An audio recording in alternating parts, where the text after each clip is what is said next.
अस्सलामुअलैकुम, my name is Safiullah Nadeem, registration number 20T21।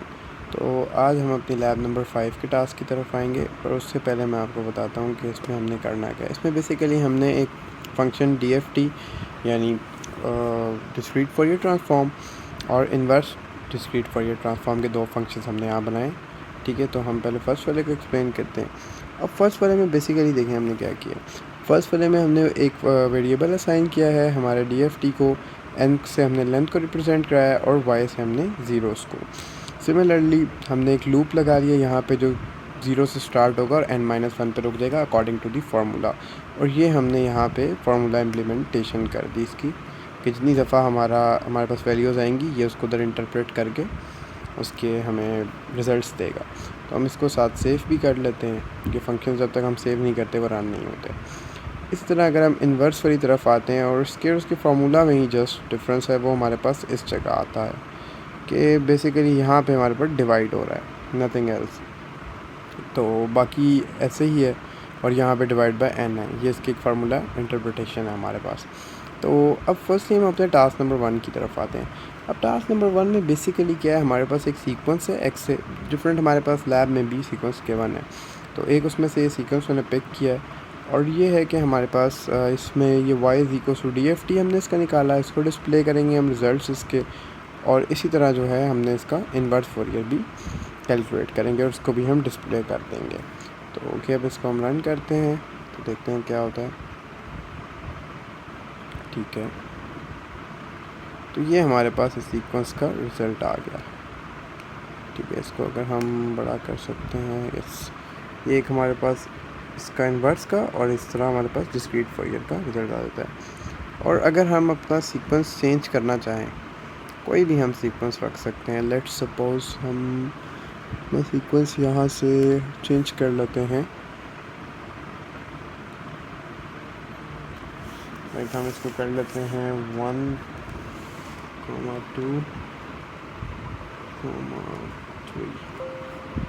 ठीक है, हम इसको इस तरह कर लेते हैं और हम इसको अब चेक करते हैं कि हमारे पास रिज़ल्ट्स क्या आते हैं इसके क्रॉस। तो इसके क्रॉस भी हमारे पास ये कि IDFT की वैल्यू आ गई, यानी इन्वर्स डिस्क्रीट फॉरियर ट्रांसफॉर्म, ये नीचे है और डिस्क्रीट की और ये इन्वर्स की। तो ये इसका हम टास्क नंबर 1 हमारा इधर कंप्लीट हो गया। Okay, now coming towards task 2। पहले हम इसकी कमांड विंडो क्लियर कर लेते हैं ताकि हमें रिजल्ट टाइम पे कोई इशू ना हो। ठीक है, चलें अब हम आते हैं हमारे टास्क 2 की तरफ। टास्क 2 में बेसिकली हमें क्या है, x1 से लेके x10 तक हमारे पास ये डिफरेंट हमें एरेस गिवन है। x1 में हमारे पास 4 वैल्यूज़ हैं, x2 में इसी तरह डिफरेंट वैल्यूज़ इनमें हमारे पास गिवन है। ठीक है, तो बेसिकली हमने इनका क्या करना है, फास्ट फॉरियर ट्रांसफॉर्म लेना है। अब फास्ट फॉरियर ट्रांसफॉर्म में बेसिकली फास्ट फॉरियर ट्रांसफॉर्म जो है वो अगर हम उसको बाय हैंड सॉल्व करें तो हमारे लिए तो वो टाइम कंज्यूमिंग होता है, बट सिस्टम के लिए जो है वो टाइम कंज्यूमिंग ज़रा कम होता है, इसलिए हम ज़्यादा प्रेफर FFT को करते हैं। अब ज़ाहिर बात है 1 से लेकर 10 तक है, मीन्स के 0 से लेकर 9 तक हमारे पास 10 इंडेक्स बन जाते हैं। तो हम डायरेक्ट x9 को जो है वो टाइटल देंगे और इसके साथ स्टेम की कमांड लगेंगे। स्टेम कमांड बेसिकली होती है हमारे पास हमारे डिस्क्रीट फंक्शंस जितने हैं उनको प्लॉट करने के लिए। चलो अब इसको रन करके देखते हैं तो हमारे पास इसका ग्राफ्स आ जाएंगे 32 वैल्यूज़ का। यस, ये अब इस ग्राफ के अंदर हमारे पास 0 से 32 तक इसकी ग्राफ प्लॉट हुए हैं डिफरेंट वैल्यूज़ के डिस्क्रीट ग्राफ। तो यहीं पे हमारा टास्क 2 भी एंड होता है। अब हम अपने टास्क 3 की तरफ जाते हैं। Okay, now coming towards next task. अब टास्क 3 में बेसिकली हमारे पास जो है हमें 1 से लेके x11 तक हमें डिफरेंट जो है ये एरेस गिवन है। ठीक है, अब हमने इसमें बेसिकली हर क्या अलग अलग फार्मूला हम पुट करेंगे कि हमने बेसिकली इसमें 3 चीज़ें कैलकुलेट करनी है। एक उसका फेस स्पेक्ट्रम, एक उसका एम्पलीट्यूड स्पेक्ट्रम और एक पावर स्पेक्ट्रम। उनके डिफरेंट फार्मूलाज हैं, वो हम हर वैल्यू के लिए इम्प्लीमेंट करके रखेंगे और बाकी हमने इधर सब प्लॉट और स्टेम की कमांड यूज़ की है। अब बेसिकली हमने अगर कोई चेंजेस करनी है ना तो हम इन जगह पे करेंगे। लाइक स्टेम के लिए जहाँ मैंने x5 लिखा है, अगर हम यहाँ x4 करेंगे तो 4th की आ जाएगी, 3 करेंगे तो 3 की। इसी तरह पावर में भी हम चेंज करेंगे, फेस में भी और मैग्नीट्यूड में भी x5। तो अभी मैं x5 का ही कैलकुलेट करके रिज़ल्ट चेक कर लेता हूँ। तो मैं हमारे पास स्पेक्ट्रम आ रहा है जी, स्पेक्ट्रम इसका तीनों आ रहे हैं, मैग्नीट्यूड वाला भी आ रहा है, फेज़ वाला भी आ रहा है और पावर वाला भी आ रहा है। लेट सपोज़ मैं एक वैल्यू चेंज कर लेता हूँ। वैसे तो मैनुअल में तो यही लिखा हुआ है कि सब पे करना है, बट वो बहुत ज़्यादा टाइम कंज्यूमिंग हो रहा है, तो इसलिए हम इसको चेंज करते हैं तीनों के लिए। मैं यहाँ पे ट्राई करता हूँ कि मैं x3 ले लेता हूँ तीनों के लिए। इसके लिए भी x3 ले लेते हैं।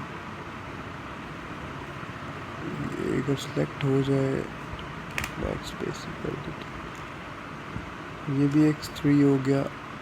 और हमारे पास पावर के लिए भी हम x3 ले लेते हैं। अब मैं इसको रन करता हूँ, देखता हूँ क्या रिज़ल्ट्स देता है ये। तो इसको करने से हमारे पास रिज़ल्ट्स तो आ रहे थे। मैं इसको दोबारा रन करता हूँ, बट हमने टाइटल चेंज नहीं किया बेसिकली। इस वजह से हमारे पास यहाँ x5 लिखा आ रहा है, तो मैं इनके टाइटल्स भी चेंज कर देता हूँ। पावर ऑफ, क्योंकि ये तो हमारे पास कॉमर्स के अंदर जो लिखा होता है हमारे पास वही, बाकी ग्राफ तो चेंज हो गया था, बट इसको भी मैं x3 कर देता हूँ तीनों के लिए। ओके, इसको